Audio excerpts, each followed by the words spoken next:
Sean todos bienvenidos. Reciban un cordial saludo. En esta ocasión compartiremos el tema Arquitectura griega, segunda parte, los órdenes arquitectónicos griegos. Bien, veremos acá los órdenes dórico, jónico y corintio. Bien, bueno, empezaremos hablando qué es un orden arquitectónico. Vamos a partir de la noción o concepto de belleza. Ya habíamos visto en otro video anterior que la belleza es la combinación de la armonía, de la perfección y del bien. Y esas tres cosas juntas y reunidas son la belleza. Bien, entonces desde el punto de vista de la armonía, que es la proporción adecuada entre partes, en el campo arquitectónico se han sacado reglas fijas de proporción entre los distintos elementos que componen un orden arquitectónico. Por lo que se refiere a la perfección, que se define como la ausencia de defectos, es decir, un menor grado de errores, ¿no? Nunca en término absoluto, sino relativo, un grado de perfección, nosotros consideramos que tendría que existir un conjunto de elementos obligatorios, es decir, todas las cosas necesarias para crear un conjunto que se complemente muy bien. Y finalmente, en lo que corresponde al bien, que es aquello que beneficia, aquello que produce una sensación placentera al alma cuando contempla la belleza, se realizó el complemento de la arquitectura con la escultura y con la pintura para crear una obra de impacto que llegue a los sentidos y les haga sentir muy bien. Bueno, entonces esas son las bases a partir de las cuales se desarrollaron los órdenes arquitectónicos en la antigua Grecia, buscando la belleza. Bien, entonces hablaremos para empezar del orden dórico. Es un orden arquitectónico masculino.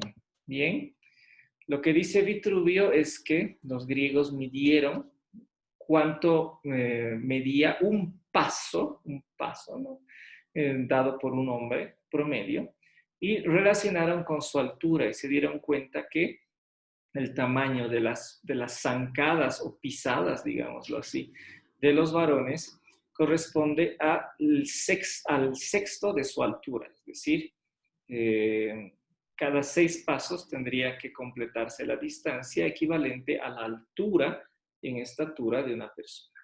Bien, bueno, en cuanto a la proporción, podríamos ver que han escogido una relacionada con el tamaño de las zancadas dadas por una persona, en este caso por un varón, pero en realidad este es un modelo que ha sido copiado de los egipcios. Los egipcios ya tenían, digámoslo así, columnas que nosotros llamamos ahora protodóricas, ¿no? Pero a los griegos les gustó el modelo y lo adoptaron, solamente que le dieron una proporción específica de 1 a 6. Bien, y eso mostraba, digamos, un cuerpo robusto, ¿no? Similar a un varón, ¿no? Es decir, fuerte y sólido y a la vez elegante. Bien, este modelo aparece en el siglo 7 a.C. en Grecia, obviamente en Egipto es anterior. Y nosotros podemos ver ahí una fachada y los elementos característicos que estudiaremos muy pronto. Pero ante todo, lo que quiere mostrar un templo dórico es fuerza, solidez, resistencia, ¿no? Para mostrar que realmente puede hacer frente a las dificultades de la vida. Y por otra parte, la virtud. ¿Qué es la virtud? Es una facultad perfectiva, aquello que hace cualitativamente mejor a una persona, ¿no? Y las virtudes fundamentales, trabajadas ya por los griegos y posteriormente por la cristiandad, son la prudencia, la justicia, la fortaleza y la templanza, ¿no? Esas son las 4 virtudes fundamentales en la vida de una persona. La prudencia, que podríamos definirla como pensar antes de actuar. La justicia, dar a cada quien lo que le corresponde. La fortaleza, la capacidad de afrontar el dolor y soportar la adversidad. Y finalmente la templanza, que sería el equilibrio interior que tendría que tener una persona. Bien, bueno, entonces nosotros diremos que los griegos trataron de plasmar a través de de este orden todas esas cualidades morales y éticas. Bien, bueno, pasaremos ahora a hablar del orden dórico, más, bueno, ya viendo en detalle todas sus partecitas. Bien, primero nos vamos a centrar en la columna. Recordamos que una columna es un soporte vertical que tiene una forma especial. Bien, entonces esta es la forma especial que tiene en el orden dórico. Nosotros distinguimos ya algunas formas. Para empezar, el capitel. Capitel deriva de la palabra latina caput, que significa cabeza, ¿no? Es como la cabeza, ¿no? Estamos asimilando la columna a la figura de un varón, entonces tiene su cabeza. Bien. Posteriormente tenemos el fuste. Deriva de la palabra latina fustis, que significa palo. Y recordamos que originalmente la columna era un tronco de madera tallado con la forma que ustedes pueden ver. O sea, de verdad era un tronco, un palo grueso de madera. Bien, entonces tenemos esas dos partes para empezar dentro de la columna. El capitel y el fuste. Bien, bueno. Se usaban distintas proporciones, ustedes pueden ver ahí justamente cómo varían, ¿no? A veces más angostas, a veces más gruesas, etcétera, ¿no? Y aunque originalmente era una proporción 1:6, posteriormente se cambió esa proporción, ¿no? Y vamos a ver acá un efecto que se llama énfasis. ¿En qué consiste eso? Nosotros, si nos damos cuenta en el dibujo de la derecha, vamos a notar que una de las columnas tiene, digámoslo así, no tiene ninguna curvatura, que prácticamente es algo completamente recto desde arriba hasta abajo, ¿no? Sin embargo, en el otro modelo que tenemos de columna, nosotros notaremos que esta parte de acá está un poco más gruesa que la parte final de abajo. Bien, eso lo vamos a ver más claramente en la siguiente imagen. Bien, aquí ya estamos viendo ese efecto llamado énfasis. Bien, nosotros vemos en línea punteada la línea recta, desde donde empieza el fuste hasta donde termina. Y nosotros notamos que existe justamente en la parte central, acá, un engrosamiento, ¿no? Esta parte tiene un engrosamiento que no existe ni aquí ni aquí. Ahora, ¿para qué se engrosa la parte central? Pues esto pasaba en las columnas que se ubicaban en las esquinas de los templos. Aunque eran igualitas que las otras, como tenían en alguna parte de fondo ya no a la arquitectura, sino el paisaje, entonces parecía que fuesen un poco más angostas que las otras, aunque eran exactamente igual. Entonces lo que hicieron los griegos fue hacer un poquito más anchas esas columnas para que vistas de lejos diera la impresión de que eran perfectamente rectas y del mismo tamaño que las otras. Bien, entonces de esa manera se generó la énfasis. Pero además da una sensación de mayor fuerza y tensión. Como se sabía que el orden dórico tenía que tener su énfasis, en la arquitectura colonial muchas veces ya no se ha guardado esa idea original de que de lejos se tenía que ver recto, ¿no? Y aquí tenemos el ejemplo de una casa patrimonial en la ciudad de Sucre, donde justamente, gracias al marco que se le ha puesto a la puerta, bueno, a esta columna, mejor dicho, esta columna que tendría que ser exenta, se le está poniendo una puerta, ¿no? Ganándose ese espacio, aunque perdiéndose mucha riqueza arquitectónica. Pero lo que nos permite ver eso es que justamente ahí, en ese pedacito, se puede ver con claridad que la parte central de la columna está convirtiéndose en algo más grueso, ¿no es cierto? Es decir, aquí se nota claramente que ha ganado en grosor, aquí ya no existe ese grosor y aquí tampoco existe, ¿no? Bien, pero obviamente que a simple vista uno se da cuenta de este efecto y tendría que ser mucho menor para poder uno percatarse mejor dicho, no percatarse de eso y pensar que la columna es completamente recta. Bien, pasaremos ahora a hablar de las partes del capitel. Bien, habíamos precisado que la columna tenía dos partes. Arriba el capitel, que equivale a la cabeza, y el fuste, que equivale al tronco, digamos, ¿no? Bueno, ahora vamos a ver qué partes componen el capitel. En primer lugar tenemos al ábaco, que deriva de la palabra abac, que significa tablero. Luego tenemos el equino, que deriva de la palabra equinos, que significa erizo. Ustedes recordarán que el erizo es un animalito que cuando tiene miedo se convierte en una bolita, ¿no? Entonces es redondeado, esférico, como un erizo, digámoslo así, ¿no? Bien. Y después tenemos el colarino, que deriva de la palabra colar, que significa collar en nuestra lengua, ¿no? Entonces es como si fuera un collarcito que se coloca, digámoslo así, donde termina hacia la parte de abajo de la cabeza cuando se va a unir ya con el tronco. Bien, entonces ahí tenemos las partes del capitel: ábaco, equino y colarino. Y después tenemos el fuste. Y en el fuste reconocemos las acanaladuras, ¿no? Típicas del orden dórico. Y eso deriva de la palabra canal, que significa conducto, ¿no? Es como si se hubieran tallado conductos en la superficie del fuste. Bien, bueno, entonces aquí tenemos las partes del orden dórico, el capitel, que incluye el ábaco, el equino y el colarino, y por otra parte el fuste, que es de lo que habíamos visto ya en una imagen. Bien, listo. Ahora pasamos al siguiente caso. Vamos a ver las otras partes que están por encima. Ustedes recordarán que en un video anterior habíamos visto el crepidoma abajo, luego las columnas, luego el entablamento, y ahora vamos a ver las partes del entablamento. Bien. La parte de arriba, que está resaltada en color rojo, se llama cornisa.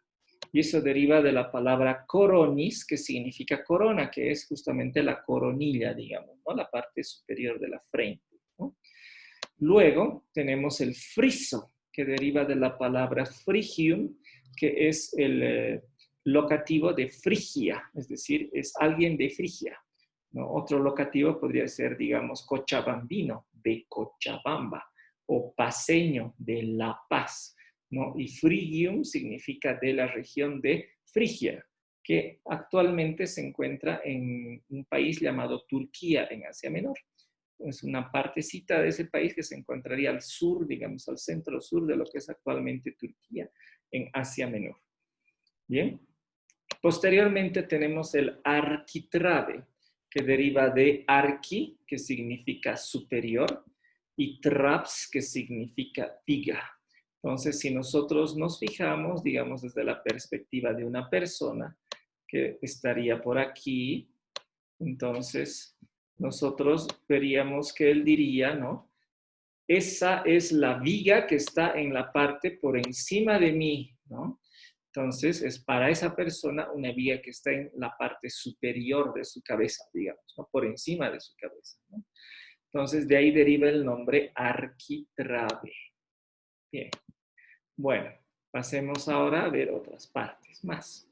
En este caso, de la parte de la cubierta. Perdón, vamos a ver primero el friso. ¿Se acuerdan? En el color azul está resaltado el friso, pero ustedes distinguen que tiene otras partes dentro, ¿no? Entonces vamos a ver cuáles son esas partes. En primer lugar, vamos a destacar los triglifos que están ahora pintados de color rojo, ¿no? Tri significa tres y glifo significa acanaladura, ¿no? Entonces nosotros notamos justamente que tiene unas acanaladuras que dan la forma característica del triglifo, ¿no? Y por otra parte tenemos a la metopa. Metopa significa panel y justamente ahí vemos como una especie de cuadros pintados, ¿no? Entonces se representaban escenas mitológicas, ¿no? Relativas al dios que estaba, a cuyo templo correspondía, ¿no? Es decir, el templo de Zeus, digamos, tendría metopas relacionadas con Zeus, ¿no? Y estas escenas eran pintadas, ¿no? De la forma más realista posible. Es decir, eran talladas en alto relieve y además pintadas. Aquí tenemos un par de ejemplos, ¿no? Nosotros podemos ver acá justamente una metopa como se ve en el presente, ¿no? En este caso, y en el otro que sí está ya, digamos, restaurada, ¿no? Tenemos la lucha de los hombres contra los centauros, ¿no? Entonces, aquí vemos cómo se ve en la actualidad, ¿no? Es decir, piezas de mármol puras, pero en la antigüedad estaban pintadas, ¿no? Es decir, tenían distintos colores, tonalidades, incluso el fondo se veía, ¿no? Para tratar de hacerlo lo más bello posible para los ojos humanos. Y por otra parte, en la otra foto se ha resaltado también por computadora los triglifos para que se vea con claridad qué parte son los triglifos dentro de todo el friso.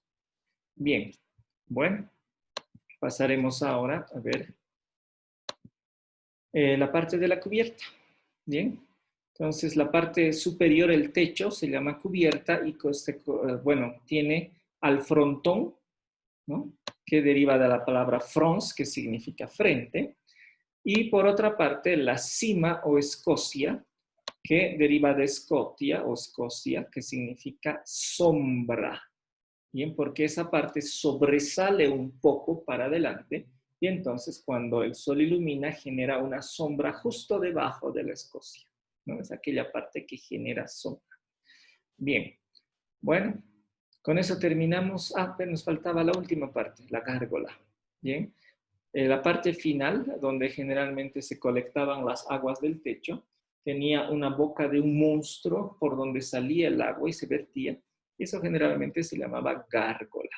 Durante la época gótica, ahí se va a trabajar con mucho detalle esa parte. Bien, listo. Bueno, una vez que hemos terminado de hacer un breve recorrido por el orden dórico, vamos ahora a practicar un poco. Bien, ¿cómo lo vamos a hacer? Yo voy a marcar una de las partes en las fotos que vamos a ver y ustedes van a tener unos segundos para pensar cómo se llama esa parte y yo les diré si están acertados o no. Entonces empezaremos. Bien, nosotros vamos a marcar toda esta parte de acá.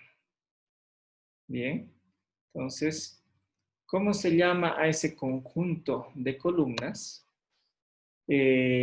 Bueno, creo que eso más bien no les expliqué, así que se los digo. Es una columnata, ¿no? Es un conjunto de columnas. Bien, ahora sí vamos a empezar a hacer el repaso de lo que ya vimos. Bien, ¿alguien me podría decir, o mejor dicho, imagínense, recuerden cómo se llama esta parte de arriba de la columna? Bien, si ustedes están pensando que se trata de un capitel, están en lo correcto, que deriva de caput, que significa cabeza. Bien, ¿y cómo se llama la parte que viene debajo del capitel?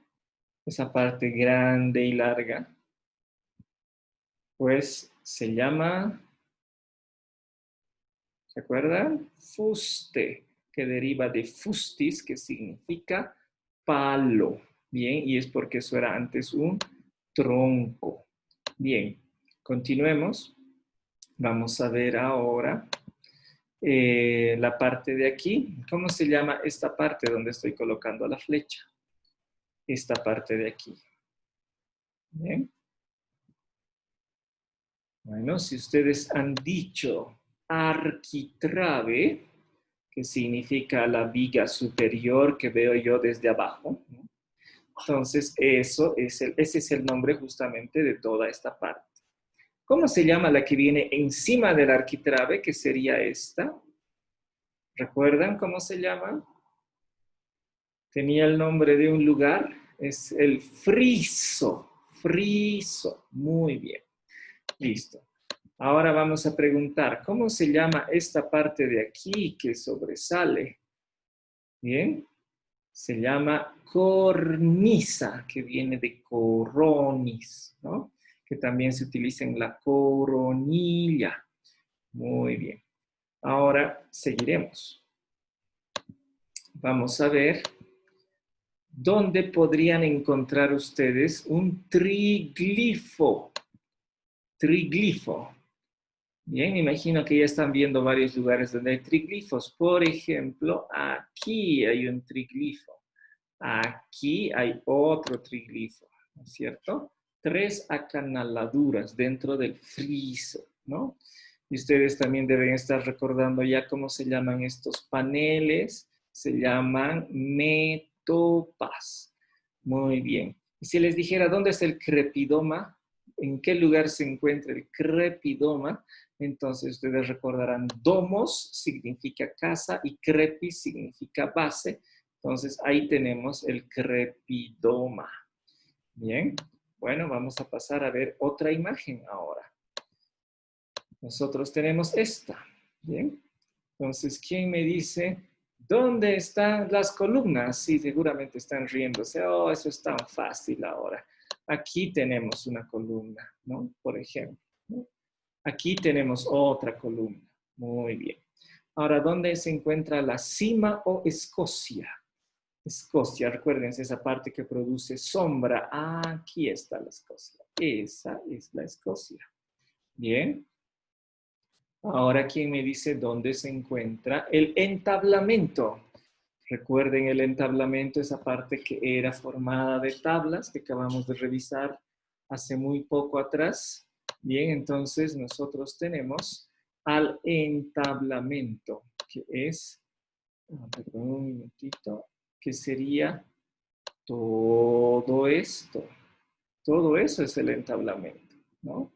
Y dentro del entablamento hemos precisado 3 lugares, 3 partes, ¿no? Una de ellas es la cornisa. Bien, la otra parte es el friso.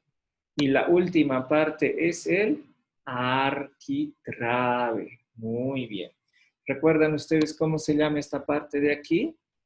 Obviamente pertenece a la cubierta.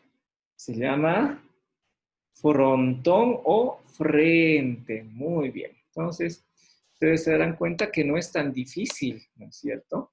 Darnos cuenta cómo se llaman estas partes, que ya estamos aprendiendo de tanto estar repitiendo, ¿no? Y las partes de los órdenes arquitectónicos griegos. Bueno, en este caso del orden dórico. Bien. Bueno, ahora vamos a pasar a la siguiente imagen, igualmente orden dórico. Entonces, ¿quién me dice? Mejor dicho, ustedes ya dirán cómo se llama esto. ¿Se acuerdan cómo se llama esa parte? A la una, a las dos. Sí, es un triglifo. Triglifo. Muy bien. Entonces, ¿dónde podemos ubicar un capitel? Capitel de caput, cabeza. Lo tenemos ahí. Ese es el capitel. Bien. Ahora, ¿quién me dice dónde podríamos encontrar? Un momentito. Podríamos hablar de las acanaladuras. ¿Dónde hay acanaladuras? Entonces, vamos a ver un instante. Vamos a ver dónde están las acanaladuras. Un momentito, por favor. Vamos a regresar un momento atrás. Y ahora avanzamos. Bien, borramos los dibujos. Y ahora sí colocamos las flechas donde corresponden. Aquí tenemos acanaladuras. Aquí tenemos acanaladuras. Aquí podemos ver claramente acanaladuras. Bien. ¿Dónde podemos ver una gárgola? Esa sí es fácil de identificar. Está ahí. ¿Recuerdan cómo se llama esa parte? ¿Dónde se colocan la corona de los reyes? En la coronilla, y eso deriva de coronis, que significa cornisa. Cornisa es el nombre de esa parte. Bien. ¿Cómo se llamaba esta parte de acá? Donde se encuentran los triglifos y las metopas, que en este caso no está dibujado. Esa parte se llama friso. ¿Y el arquitrabe dónde está? Arquitrabe se encuentra por aquí, arquitrabe por ahí y arquitrabe por ahí. Y si les vuelvo a preguntar dónde está el crepidoma, entonces seguramente van a decir, está aquí y está aquí Y bueno, salvando distancias también está ahí. Bueno, y donde hay un fuste, palo, aquí tenemos fuste, aquí tenemos fuste, aquí tenemos fuste. Bien, y si nosotros preguntáramos dónde hay un ala, ¿se acuerdan del ala? Del templo períptero, por ejemplo. Bien, aquí adentro todo ese corredor es un ala. Bien, bueno, entonces pasaremos ahora a ver otras imágenes. ¿Quién me podría decir qué tipo de templo es este? En la clasificación que estamos manejando, ¿qué tipo de templo es este? Pues podría ser un templo hexástilo, porque tiene 1, 2, 3, 4, 5, 6 columnas en su fachada. Bien. Igualmente, nosotros podríamos decir que si es que tiene un ala que corre alrededor de todo una sola ala, podría ser un templo períptero. Bien. Y también podríamos decir que es un templo dórico. Entonces podemos clasificar de esas tres maneras. Por cuántas columnas tiene la fachada, por si es que tiene en este caso un ala alrededor de todo el edificio. Y tercero, estamos viendo el orden dórico y obviamente es una forma de clasificar, diciendo que es dórico, que tiene las partes correspondientes al orden dórico. Bien. Ahora veremos dónde se encontrará el tímpano o frontón. Aquí, todo esto es el tímpano. Todo eso. Donde encontraríamos un ábaco, pues la partecita de arriba, ese como cuadradito que tenemos ahí, ¿no? En las columnas. Si nosotros estamos buscando una cima o escocia, pues ahí está. Si les pregunto acerca del arquitrabe, entonces seguramente van a acordarse de la persona que desde abajo mira hacia arriba y encontrarán el arquitrabe. Sabrán que encima del arquitrabe está el friso, y el friso tiene a los triglifos y tiene a las metopas. Bien. Y también no nos olvidemos del crepidoma. Y hay algunas otras partecitas que ahora vamos a incorporar. Por ejemplo, estas cosas que se colocan en la parte superior, ¿no? Bien. Que serán acróteras, que están en la parte de arriba. Son adornos que se colocan en la parte de arriba. Bien. Vamos ahora a ver otra imagen.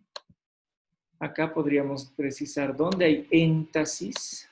¿Se acuerdan de la énfasis del engrosamiento del centro para que de lejos se vea como si estuviera rectito? Bien, nosotros podemos acordarnos de la gárgola. Aquí tenemos una gárgola, ¿no? Si les pregunto acerca del crepidoma, ¿dónde está el crepidoma? Probablemente se han fijado acá o acá para el crepidoma. Bien. Y bueno, terminaremos hablando de la cornisa. ¿Dónde hay una cornisa? Entonces, ahí está una cornisa, ¿no? Aquí también podríamos identificar la cornisa. Bueno, ya hemos hecho un recorrido. Se dan cuenta que cada vez es más fácil identificar las distintas partes de los órdenes griegos. Bueno, en este caso del orden dórico.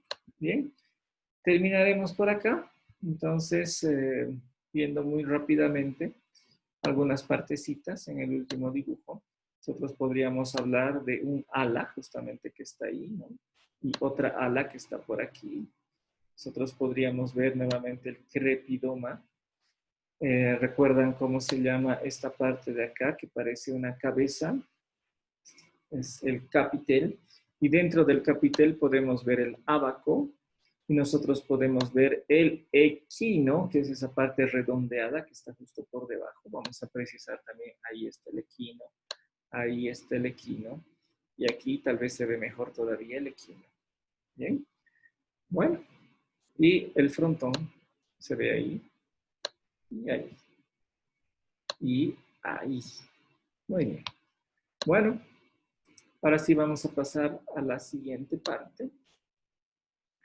Vamos a irnos a estos ejemplos más del orden dórico. Bueno, vamos a ver muy rápidamente qué tipo de templo sería ese que está ahí abajo. Sería un templo que tiene 1, 2, 3, 4, 5, 6, 7, 8 columnas por delante sería un templo octástilo, también sería un templo dórico.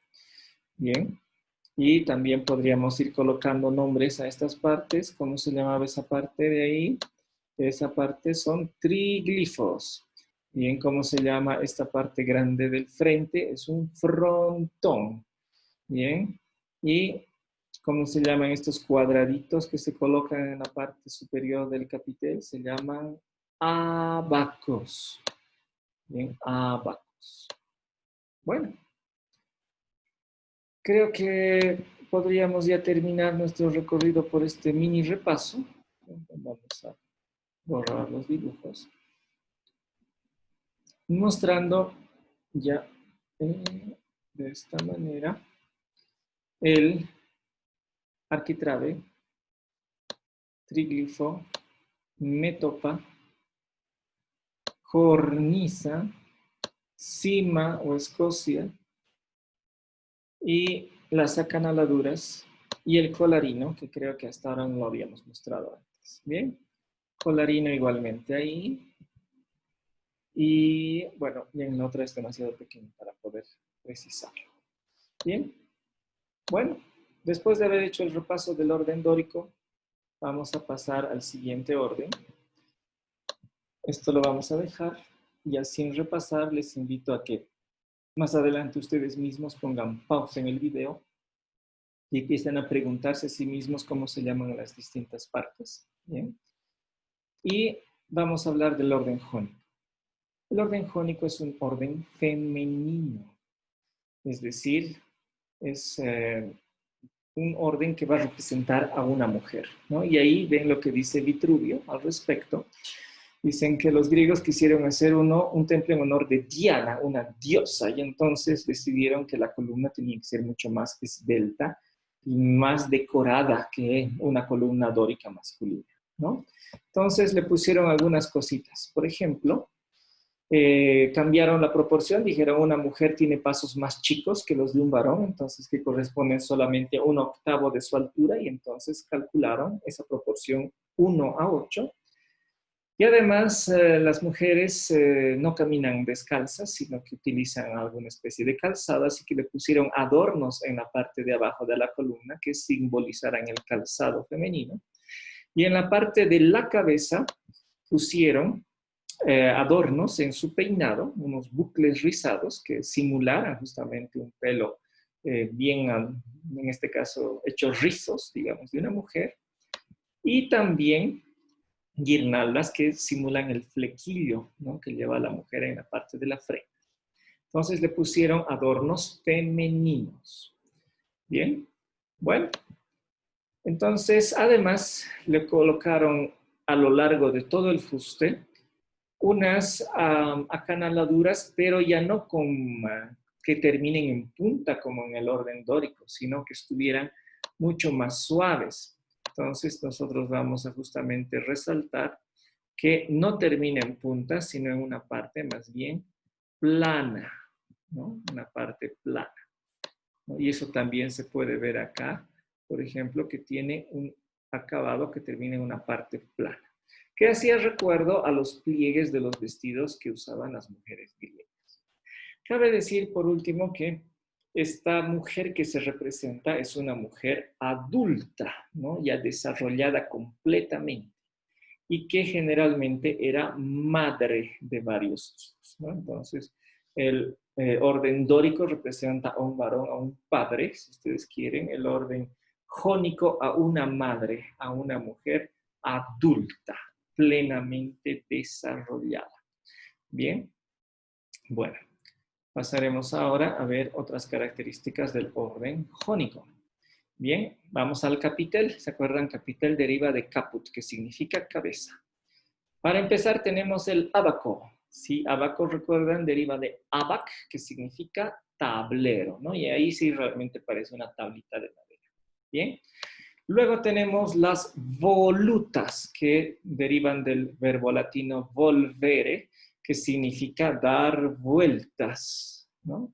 Dar vueltas. Y parece que justamente se están envolviendo los rizos hasta llegar al centro. Bien, luego tenemos las ovas, ¿no? Que derivan de ovo, huevo. Tienen forma como de huevitos y simbolizan el flequillo que adorna la frente de las mujeres. Luego tenemos un colarino más grande, obviamente.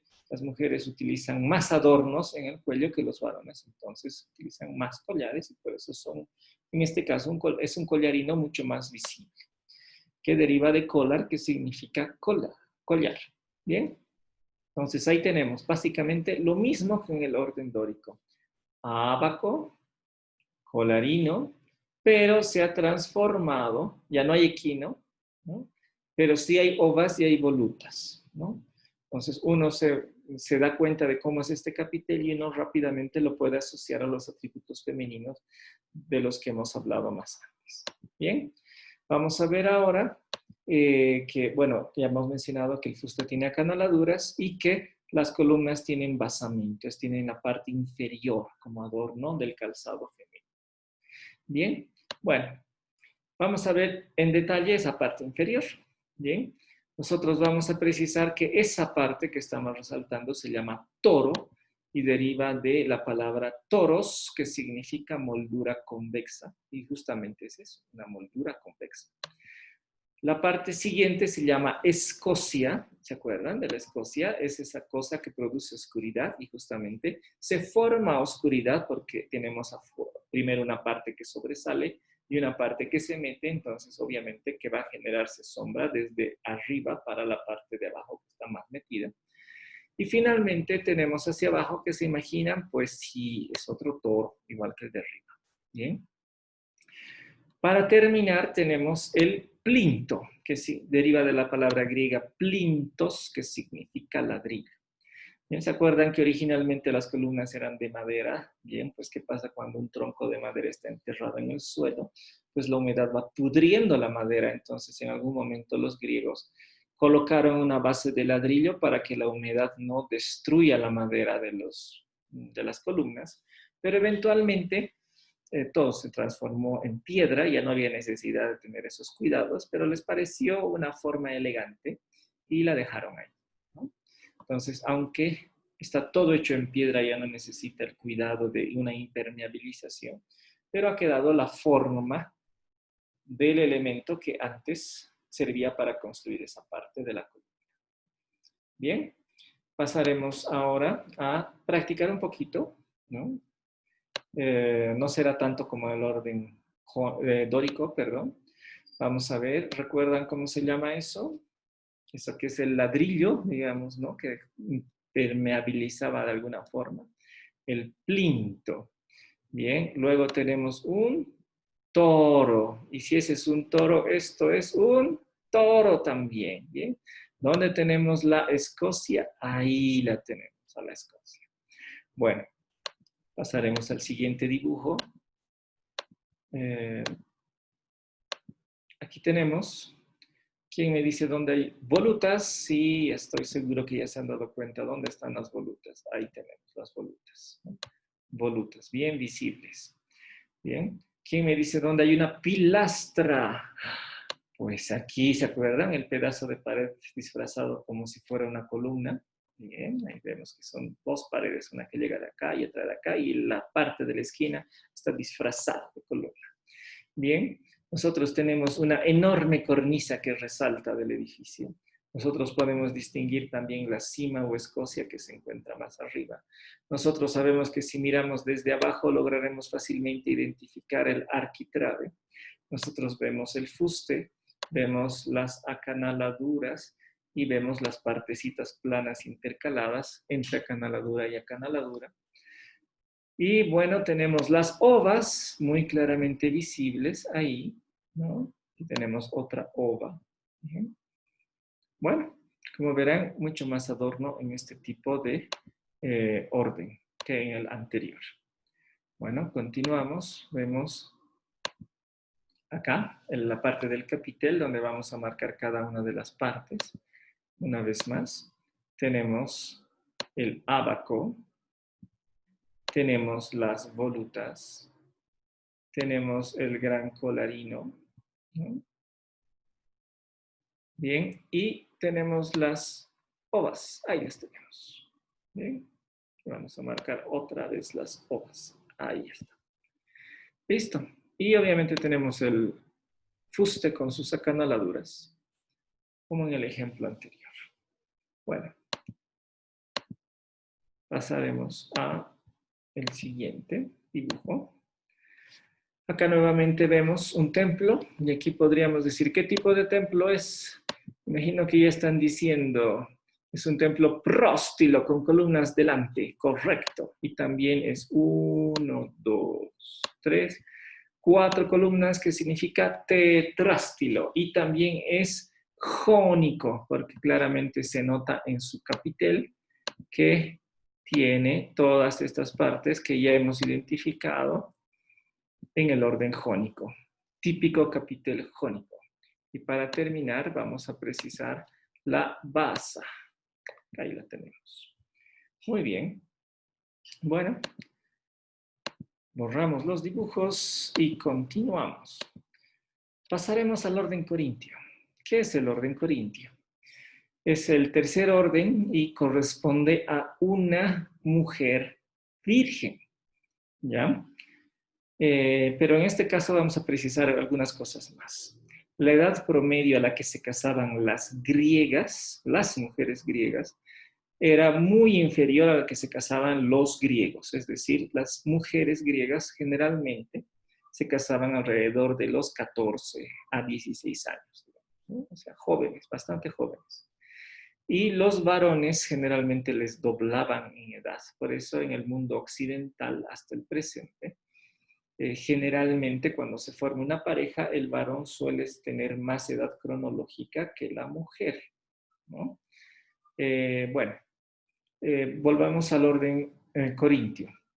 Cuando estamos hablando de una mujer representada en el orden corintio, estamos hablando de una chica soltera que obviamente tiene menos, en este caso, de 14 años, es decir, que no ha completado su desarrollo físico todavía. Es decir, todavía tiene que desarrollar lo que es el busto, las caderas, todavía crecer un poco más, ¿no? en estatura. Entonces, podríamos decir que es una mujercita todavía en desarrollo, ¿no? Ya no es una niña, pero tampoco es una mujer adulta. Bien. Entonces, por ese motivo, está mucho más adornada que una mujer casada, que sería el orden jónico, ¿no? El orden jónico tiene más adornos que el dórico, pero ya es una mujer casada, que ya tiene pareja. En cambio, el orden corintio corresponde a una mujer soltera todavía, y justamente para conseguir más fácilmente su pareja, se adorna más.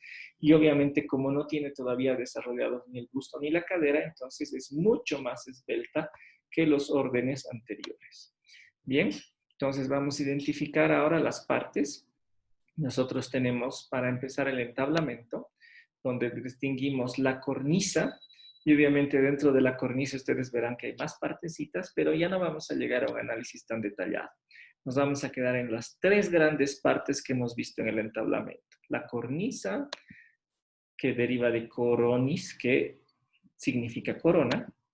Luego viene el friso, ¿no? Que deriva de frigium, que significa de Frigia. Y finalmente el arquitrabe, que es un derivado de arqui y de traps, que significa viga superior. Bien, solamente vamos a tomar en cuenta esos tres grandes elementos, nada más. Bien, pero notarán ustedes que tiene mucha más ornamentación que los anteriores órdenes que ya vimos. Pasaremos brevemente al capitel. El capitel también tiene mucho más adorno, ¿no?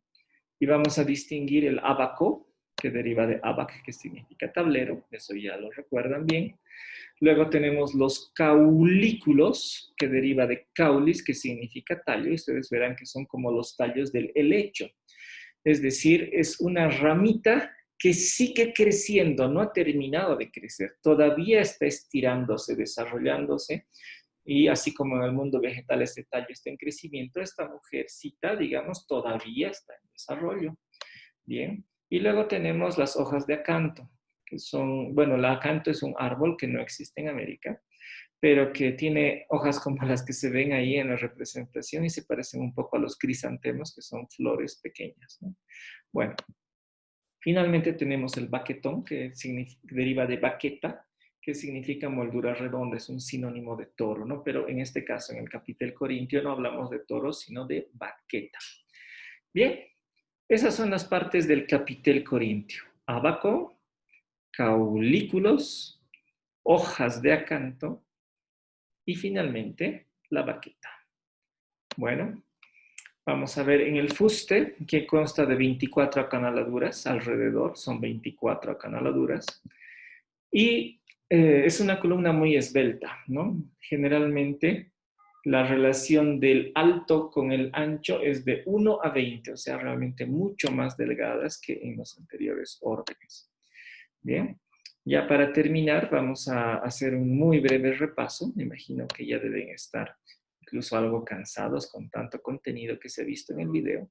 Entonces solamente vamos a precisar en el entablamento la cornisa, el friso y el arquitrabe. Nosotros vemos en el capitel, vemos el ábaco, vemos los caulículos, vemos las hojas de acanto, vemos el baquetón y vemos que en el fuste existen acanaladuras. Y vemos que en la parte inferior vamos a tener la basa, donde tenemos el toro, tenemos otro toro, tenemos otro toro, tenemos Escocia, tenemos otra Escocia y tenemos el plinto, ¿no?